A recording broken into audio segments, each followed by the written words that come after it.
Assalamualaikum warahmatullahi wabarakatuh. Perkenalkan, saya Adinda Farida dengan Prodi Teknik Industri. Di sini saya akan mempresentasikan matkul statistika dengan materi distribusi variabel random yang mengacu pada contoh studi kasus. Di sini juga ada rekan saya, yaitu Selma Naila Herdiani dan Suhendrik. Di sini saya akan menjelaskan tentang distribusi normal. Distribusi normal, atau yang biasa disebut probabilitas normal, yang dapat disebut juga dengan distribusi Gauss, adalah kurva simetris yang mirip dengan kurva lonceng. Kurva ini menunjukkan bahwa sebagian besar data cenderung berkumpul di sekitar nilai rata-rata atau mean. Frekuensi data menurun secara bertahap ketika mereka menjauh dari nilai rata-rata. Di sini terdapat ciri-ciri pada distribusi normal. Yang pertama, kurva itu seperti lonceng. Bisa dilihat ya dari gambar. Kurvanya itu dari mulai naik, udah di titik puncak, lalu turun. Itu menandakan seperti lonceng. Kedua, sebagian besar nilai data berada dekat dengan mean, dan frekuensi menurun saat menjauh dari mean. Dan ketiga, luas area di bawah kurva. Luas total area di bawah kurva distribusi normal adalah 1, yang berarti total probabilitas semua kemungkinan hasil adalah 100%. Di sini saya akan lanjut ke studi kasus distribusi normal. Di sini ada sebuah perusahaan makanan produksi snack dalam kemasan dengan berat yang tertera di label sebesar 200 gram. Berdasarkan data pengukuran, berat kemasan snack mengikuti distribusi normal dengan rata-rata 200 gram dan standar deviasinya itu 5 gram. Manajemen ingin menganalisis beberapa hal. Yang pertama, berapa peluang sebuah kemasan memiliki berat kurang dari 195 gram? Yang kedua, berapa peluang sebuah kemasan memiliki berat antara 195 gram hingga 205 gram? Dan yang ketiga, jika perusahaan ingin memastikan 95% produk memenuhi standar berat minimum, berapa berat minimum yang harus ditentukan? Lanjut ke slide berikutnya, yaitu peluang berat kurang dari 195 gram. Di sini kita mulai dari formula Z-score yang digunakan untuk mengonversi nilai ke dalam bentuk standar, yang dimana Z sama dengan X dikurangi mu atau rata-rata dibagi dengan standar deviasi. Dan untuk X-nya itu adalah 195, dan untuk mu-nya itu 200, dan standar deviasinya itu 5. Jadi hasilnya itu negatif 1. Dengan melihat tabel distribusi normal standar atau menggunakan kalkulator distribusi normal, peluang untuk Z sama dengan min 1 adalah 0,1587. Jadi, peluang sebuah kemasan memiliki berat kurang dari 195 gram adalah 15,87%. Next, ke slide selanjutnya untuk menghitung peluang berat antara 190 gram sampai 250 gram. Untuk menghitung peluang antara dua nilai, kita cari probabilitas kumulatif di kedua batas, lalu menghitung selisihnya. P 195 lebih kecil sama dengan X lebih kecil sama dengan 205, sama dengan P, Z lebih kecil sama dengan dari 1 dikurangi P, Z lebih kecil sama dengan negatif 1. Untuk Z sama dengan negatif 1 sudah dihitung sebelumnya, yaitu 0,1587.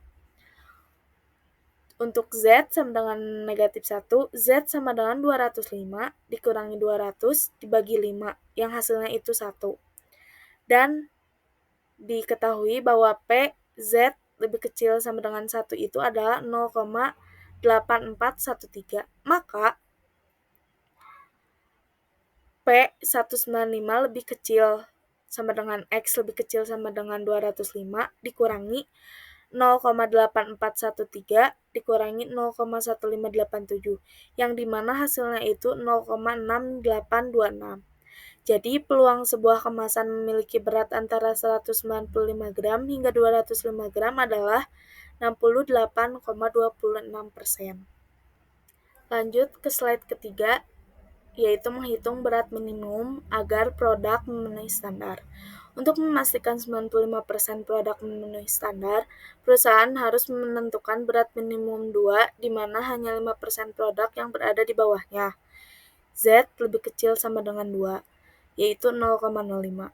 Dari tabel distribusi normal standar, nilai Z yang sesuai dengan Z lebih kecil sama dengan 2 atau 0,05 adalah Z 1645. Untuk menghitungnya kita memakai formula Z-core, yang dimana Z sama dengan X dikurangi mean dibagi standar deviasi. Lalu 1645 sama dengan X dikurangi 200 dibagi 5. Selanjutnya X dikurangi 200 sama dengan 8,225. Dan X sama dengan 8,225 ditambah 200, yang dimana hasilnya itu 208,225 gram. Jadi, berat minimum yang harus ditentukan adalah 208,225 gram. Ya, selanjutnya saya Salman Naila Herdiani dengan NPM 2111231013 akan membahas analisis sebuah kasus mengenai penerapan distribusi eksponensial. Ya, selanjutnya kita mulai dengan latar belakang terlebih dahulu. Distribusi eksponensial adalah distribusi probabilitas yang digunakan untuk menggambarkan waktu antar kejadian dalam suatu proses Poisson.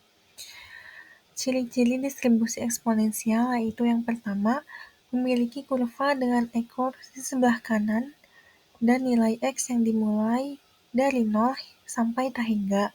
Yang kedua, memiliki nilai min dan standar deviasi yang sama dengan rata-rata. Dan yang ketiga, pencarian distribusi eksponensial ini menggunakan variabel random. Selanjutnya, dalam studi kasus ini, kita akan fokus pada dua mesin SIL yang digunakan di pabrik kue, yaitu mesin A dan mesin B. Kedua mesin tersebut memiliki tingkat kegagalan yang berbeda yang berpotensi mempengaruhi efisiensi produksi dan kualitas produk. Sekarang mari kita lihat profil dari kedua mesin tersebut. Mesin A memiliki tingkat kegagalan sebesar 5% dan mampu memproduksi rata-rata 1.000 kemasan per jam. Di sisi lain, mesin B memiliki tingkat kegagalan yang lebih rendah, yaitu 2% dengan rata-rata produksi 800 kemasan per jam. Dari sini, kita bisa melihat perbandingan antara kedua mesin dalam hal keandalan dan kapasitas produksinya. Distribusi eksponensial digunakan untuk memodelkan waktu antara kegagalan dalam sistem yang mengalami kegagalan secara acak. Fungsi probabilitas kepadatan atau PDF dari distribusi eksponensial adalah F dalam kurung T sama dengan lambda dikali E pangkat minus lambda kali T, dengan lambda sama dengan laju kegagalan atau failure rate, yaitu jumlah kegagalan persatuan waktu. T adalah waktu hingga kegagalan berikutnya. E yaitu basis logaritma natural dengan nilai sekitar 2,718, dan MTBF atau mean time between failures dihitung sebagai 1 dibagi lambda. Dari hasil perhitungan didapatkan nilai laju kegagalan untuk mesin A sebesar 0,05 per jam dan mesin B sebesar 0,02 per jam. Ya, selanjutnya untuk menganalisis keandalan mesin, kita menggunakan distribusi eksponensial untuk menghitung MTBF atau mean time between failures untuk masing-masing mesin. Dari hasil perhitungan, didapatkan kesimpulan bahwa mesin A mengalami kegagalan rata-rata setiap 20 jam dan mesin B mengalami kegagalan rata-rata setiap 50 jam. Selain itu, kita melakukan stratified sampling dengan mengambil 10 sampel waktu kegagalan. Sampling stratified atau berstrata adalah metode pengambilan sampel di mana populasi dibagi menjadi beberapa subkelompok atau strata yang homogen berdasarkan karakteristik tertentu. Kemudian sampel diambil secara acak dari setiap strata tersebut. Dari perhitungan sebelumnya bahwa mesin sel A lebih sering rusak dengan laju kegagalan 0,05 dan mesin sel B lebih tahan lama dengan laju kegagalan 0,02 per jam. Dari catatan produksinya, mesin A digunakan 70% dari waktu produksi dan mesin B digunakan 30% dari waktu produksi. Kita akan mengambil total 10 sampel waktu kegagalan dengan proporsi stratifikasi sesuai dengan pemakaian mesin, yang artinya 7 sampel dari mesin A dan 3 sampel dari mesin B. Hasil analisis menunjukkan bahwa mesin A cenderung mengalami kegagalan lebih cepat dibandingkan mesin B. Waktu kegagalan rata-rata mesin A lebih rendah daripada mesin B. Di sini kita bisa melihat dari tabel yang menunjukkan perbandingan waktu kegagalan antara kedua mesin tersebut. Ini memberikan gambaran yang jelas tentang keandalan masing-masing mesin. Lalu berikut ada beberapa permasalahan yang mesti dihadapi. Yang pertama, mesin A memiliki tingkat kegagalan lebih tinggi dibandingkan mesin B meskipun kapasitas produksinya lebih besar. Yang kedua, kegagalan segel menyebabkan peningkatan limbah produksi dan potensi keluhan pelanggan. Yang ketiga, mesin A lebih sering mengalami downtime untuk perbaikan sehingga menghambat kelancaran produksi. Yang keempat, mesin B lebih baru dan memiliki tingkat kegagalan lebih rendah, tetapi kapasitas produksinya lebih kecil. Selanjutnya, jika kita ingin mengetahui probabilitas bahwa setiap mesin bisa beroperasi tanpa kegagalan selama 10 jam, kita hitung dengan menggunakan rumus R dalam kurung T sama dengan E pangkat minus lambda dikali T. Dari hasil perhitungan tersebut, dapat ditarik kesimpulan bahwa mesin A memiliki 36,7% kemungkinan untuk bertahan tanpa kegagalan selama 20 jam, dan mesin B memiliki kemungkinan 67% untuk bertahan tanpa kegagalan selama 20 jam. Dari hasil yang telah kita analisis, kita dapat menarik kesimpulan bahwa mesin B lebih andal dan sebaiknya digunakan lebih banyak dalam produksi utama. Sementara itu, mesin A dapat digunakan sebagai cadangan. Memilih mesin yang tepat sangat penting untuk efisiensi produksi dan mengurangi risiko kegagalan. Berdasarkan analisis ini, kita merekomendasikan beberapa langkah. Yang pertama, itu meningkatkan pemeliharaan untuk mesin A agar dapat mengurangi tingkat kegagalannya. Kedua, pertimbangkan untuk mengganti mesin A jika biaya perbaikan terlalu tinggi. Selain itu, kami juga menyarankan perbaikan dan pengelolaan mesin yang lebih baik di pabrik untuk meningkatkan keandalan secara keseluruhan. Baik, Assalamualaikum warahmatullahi wabarakatuh. Perkenalkan, saya Hendrik, dan hari ini saya akan membawakan materi tentang variabel random dan distribusi binomial dalam mata kuliah statistika. Untuk salah satu distribusi variabel random ini yang sering digunakan dalam analisis data adalah distribusi binomial yang banyak diterapkan dalam pengambilan keputusan, analisis, eksperimen, dan berbagai studi probabilitas lainnya. Melalui presentasi ini, saya akan menjelaskan beberapa konsep dasar tersebut, bagaimana cara menggunakannya, serta penerapannya dalam kehidupan sehari-hari maupun di industri. Ya, baik. Yang pertama, apa itu distribusi binomial? Distribusi binomial adalah distribusi probabilitas yang menggambarkan kemungkinan terjadinya salah satu dari dua hasil dalam suatu percobaan. Distribusi ini ketika kita melakukan percobaan yang hanya menghasilkan dua kemungkinan, misalnya sukses atau gagal. Di sini ciri-ciri distribusi binomial yaitu setiap percobaan memiliki dua kemungkinan hasil seperti sukses atau gagal, lalu lulus atau tidak lulus, atau bagus atau tidak gitu.